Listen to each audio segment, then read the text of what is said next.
नमस्कार दोस्तों, मेरा नाम है पंकज दुबे और आज हम बात करने वाले हैं दोस्तों ईरान के बारे में। दोस्तों, खबर ये आ रही है कि इजराइल की जो खुफिया एजेंसी है मोसाद, मोसाद के सबसे टॉप लिस्ट पे प्रायोरिटी पे चल रहे हैं अली खामेनेई, ईरान के सुप्रीम लीडर।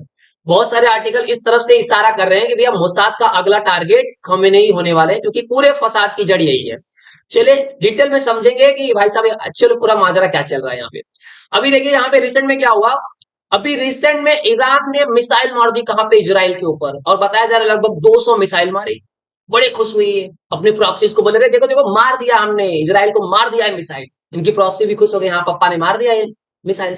लेकिन यहाँ पे हुआ क्या, इनके जो दद्दा थे मतलब इजराइल, इजराइल ने क्या बोला, भैया हाँ मिसाइल्स आई थी, उसमें से कुछ मिसाइल्स ने क्या किया, हमारे टेरिटरी को हिट किया, बाकी को तो हमने हवा में मार के उड़ा दिया। अब यहाँ पे आप बहुत अच्छी तरह से जानते हो इजराइल का जो एयर डिफेंस सिस्टम है, जो सबसे नंबर वन पे रहता है, आयरन डोम, उसने कुछ मिसाइल्स को उड़ा दिया। और बाकी का जो दूसरा बचा हुआ था एरो एयर डिफेंस सिस्टम ने उड़ा दिया।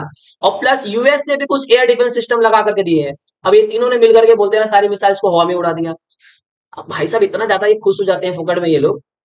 अब यहाँ पे इजराइल क्या बोल रहा है, there is no more threat from Iran now, Iran से कोई टेंशन की जरूरत नहीं है। ये सब तो हो गया भाई।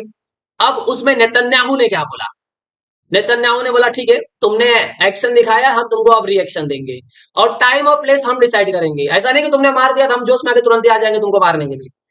देखिए एक बात और है कि ये बोलते हैं ना खामेनेई ने जो डिसीजन लिया ना, उनके ऊपर बहुत बड़ा प्रेशर था। प्रेशर ये था कि भाई साहब इनके बोलते हैं ना जितने टॉप और बॉटम में जितने लीडर हैं, दिन पे दिन बोलते हैं इजराइल धोते जा रहा था।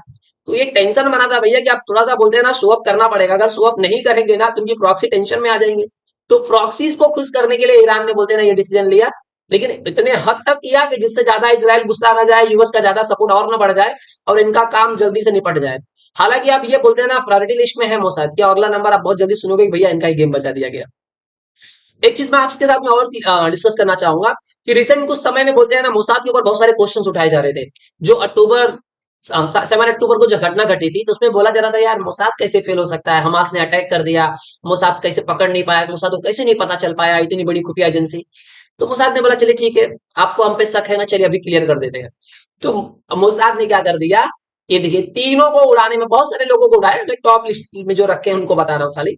अब ये देखिए ईरान के प्रेसिडेंट जो फॉर्मर प्रेसिडेंट रह चुके थे भाई साहब, इब्राहिम रईसी को उड़ा दिया, इस्माइल हानिया को उड़ा दिया, हसन नसरल्ला को भी रिसेंट में उड़ा दिया। बोला कोई शक है, पेजर ब्लास्ट कर दिया, वॉकी टॉकी ब्लास्ट कर दिया।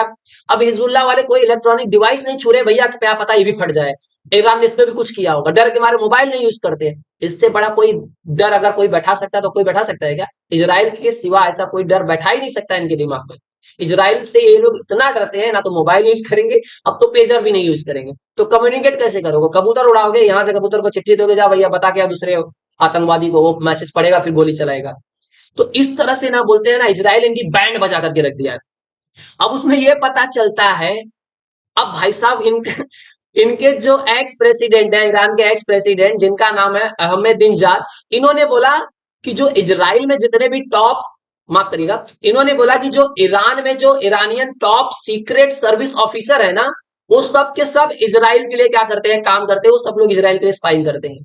इनके हिसाब से इन्होंने ये बोला कि देखिए जो एडिशनल 20 एजेंट्स लगाया दिए गए थे ईरानियन इंटेलिजेंस टीम में, जिनको काम दिया था कि भैया तुम मॉनिटर करो इजराइल इंटेलिजेंस एक्टिविटी को, वो सब तो मोसाद के लिए काम करते थे। मतलब जो हाई इंटेलिजेंस थी भैया मोसाद पे ध्यान रखने के लिए, वही लोग मोसाद के लिए काम कर रहे हैं। आप ये भी समझ सकते हो कि इनके टॉप लीडर को अगर मारा गया, इनको निपटाया गया कहां पे, ईरान में। इनको हिजबुल्लाह को बोलते ना, सेफ मीटिंग वूटिंग कर रहे थे, इनको उड़ा दिया गया। अब इनका चॉपर क्रैश हो गया, उसमें बोला गया भैया आगे पेजर का इन्वॉल्वमेंट था। तो ये सीक्रेट इन्फॉर्मेशन कहीं ना कहीं से तो रिवील हुई होगी, और उसमें मोसाद का जरूर आता। तो मतलब ये जो बोल रहे हैं ना, इसमें 100% सच्चाई, कुछ गलत नहीं बोल रहे हैं ये।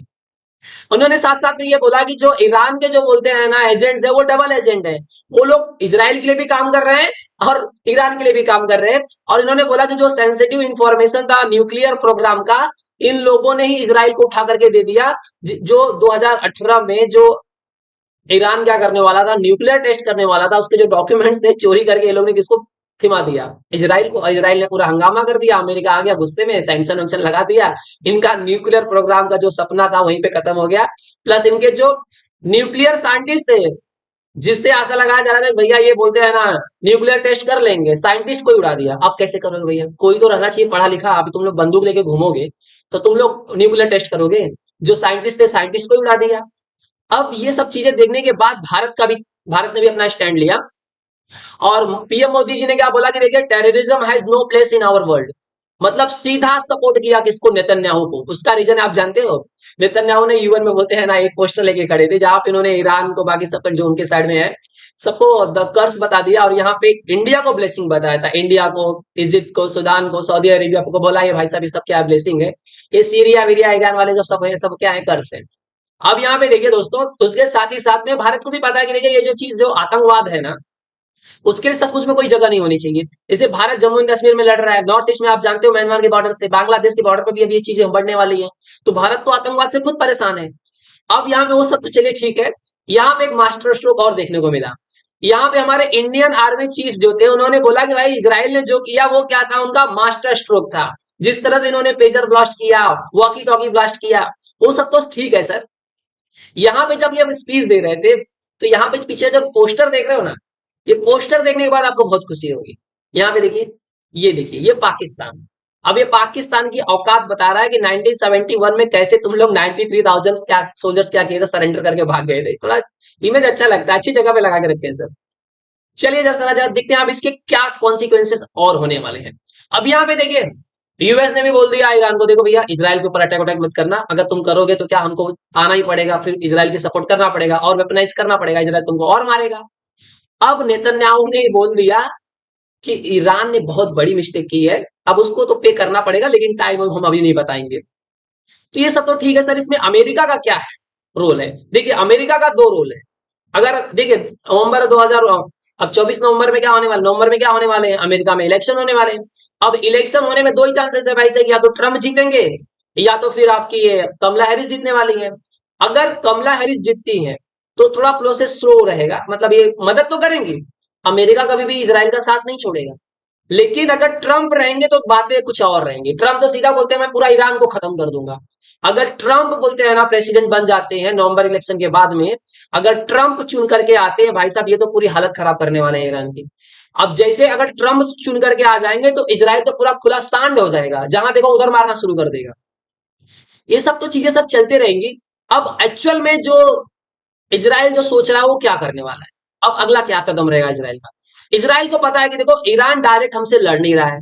ईरान क्या कर रहा है, अपने प्रॉक्सीज को खड़ा करके रखा है, हमास को खड़ा करके रखा है, हिजबुल्लाह को खड़ा करके रखा है, हितुस को खड़ा कर रखा है। अब ये तीनों को इजराइल क्या कर रहा है, धो रहा है। लेकिन इन तीनों को सपोर्ट और फंडिंग करने वाला कौन है, ईरान। तो एक काम करो ना, पूरे फसाद की जड़ को ही खत्म करो। क्योंकि अगर मैं इनसे लड़ते जाऊंगा तो ये तो भाई साहब इन्होंने क्या कर दिया, एक पूरा शील्ड बना दिया है ईरान के लिए। ईरान से तो हम लड़ ही नहीं रहे हैं, और ईरान क्या कर रहा है, इनको फंडिंग कर रहा है। तो काम करो इसको ही निपटाओ।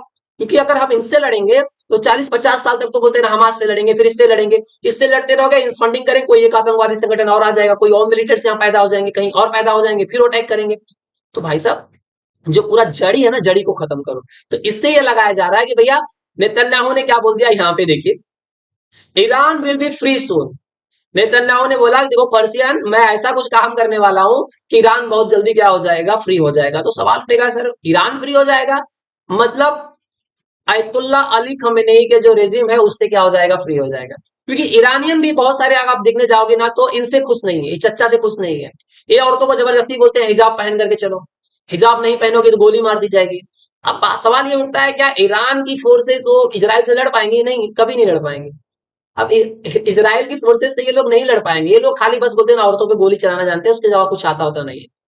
तो ये इजराइल की तरफ से ये बोलते हैं ना, इंडिकेशन दिया गया है ईरान के लोगों को कि हम तुम्हारे जो बोलते हैं ना, जो टॉप लीडर पे बैठे हैं, जो तुमको पूरा बोलते हैं ना घुमा घुमा के रखे हैं, ग्रोथ और डेवलपमेंट पे कुछ काम नहीं करते हैं, तुम्हारी इकोनॉमी खत्म होने के रास्ते पे आ चुकी है, कोई खास बोलते हैं ना तुम्हारे अंदर ग्रोथ नहीं दिख रहा है, तुम्हारे कंट्री के अंदर कोई बोलते हैं ना काफी मतलब बहुत सारे प्रॉब्लम है इनके यहाँ पे इंटरनल। अब यहाँ पे इंटरनल पॉलिटिक्स ये है कि भैया अगर ये हट जाएंगे तो आने वाले जो समय में जो सरकार आएगी वो पूरा प्रो यूएस सरकार रहेगी, वो यूएस के कहने पे चलेगी। तो ये हो सकता है कि बहुत जल्दी इनका काम तमाम कर दिया जाए, क्योंकि ये चले जाएंगे तो उसके बाद हमास, हिजबुल्लाह, हुतीस अपने आप जो इन्होंने ट्रिपल एच बना करके रखा है वो अपने आप सब खत्म हो जाएगा। अब जब ये गए तो वो गए तो पूरा इजराइल क्या हो जाएगा, पूरा आसान, सब कुछ खत्म, कोई टेंशन लेने की बात नहीं है। तो इसलिए यह बताया जा रहा है कि अगले टारगेट यही हो सकते हैं, इजराइल इन्हीं को ही ठोकने वाला है, क्योंकि इजराइल के पास कोई ऑप्शन नहीं बचा है ना। कोई ऑप्शन बचा होता तो करता। अब इजराइल के पास यही ऑप्शन है कि जितना जल्दी इनको ठोको और कहानी खत्म करो भैया। वहां पे बोलते हैं ना, पूरा तख्ता पलट करो, दूसरी सरकार आएगी, सब कुछ चेंज हो जाएगा। और जो सरकार आने वाली है दोस्तों, आएगी भी ना, वो पूरा बोलते हैं ना, पूरा समर्थन किसको देगी, वो यूएस को देगी। तो बात ही खत्म हो जाएगा यहाँ पे। तो आई होप सो दोस्तों आप समझ चुके होंगे कि इजराइल के लिए खamenei को निपटाना कितना ज्यादा जरूरी हो गया है। और वैसे भी ये बुड्ढा बहुत जल्दी जाने वाला, उम्र भी हो चुकी है इसकी। तो दोस्तों अगर ये वीडियो पसंद आया होगा तो इस वीडियो को लाइक करके हमारे चैनल को सब्सक्राइब कर लीजिएगा। And thank you so much for watching this video.